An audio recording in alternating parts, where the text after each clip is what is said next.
Son budget dépasse celui du FBI et de la CIA. En un an, il a même triplé pour atteindre 37 milliards de dollars. On vous parle de l'ICE, la police anti-immigration des États-Unis. Depuis son retour au pouvoir, Donald Trump en fait même le symbole de sa politique anti-migrants.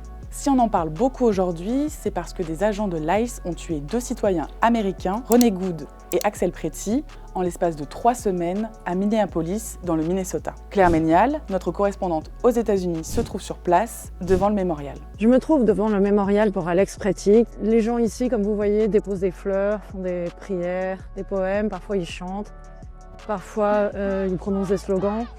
Mais les gens ont peur. Une dame vient de me dire qu'elle avait hésité à venir, même si elle avait grandi ici, que c'était toute sa vie ce quartier, qu'elle avait vraiment hésité parce qu'elle avait peur d'être arrêtée. C'était une femme noire, qu'elle s'était demandé comment s'habiller, qu'elle avait choisi de se maquiller en se disant que peut-être que ça ferait plus professionnel. Le traumatisme est profond. Elle m'a dit qu'elle était retraumatisée.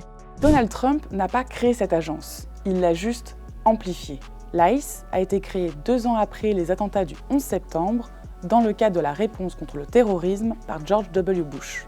Objectif, renforcer la sécurité intérieure. Mais au fil des ans, l'ICE est devenu le bras armé de la politique anti-immigration des États-Unis.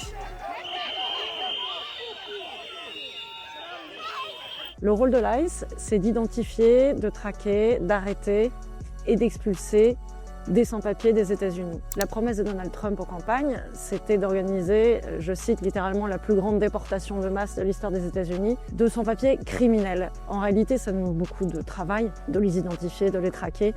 Donc ce qu'on a constaté, c'est que les gens étaient arrêtés dans la rue, très certainement sur la base de leur faciès, des gens qui ont souvent une apparence latino ou ici somalienne.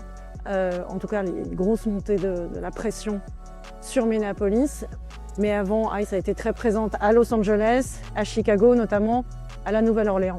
En 2025, Donald Trump a doublé les effectifs de l'ICE qui sont passés de 10 000 à 22 000 agents.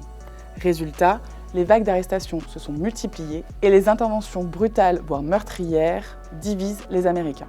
Les Américains n'étaient pas par principe opposés à la mission de l'ICE. Ils sont très nombreux à reconnaître que l'immigration a été mal gérée, qu'il faudrait mieux la contrôler, qu'il faudrait des réformes en profondeur.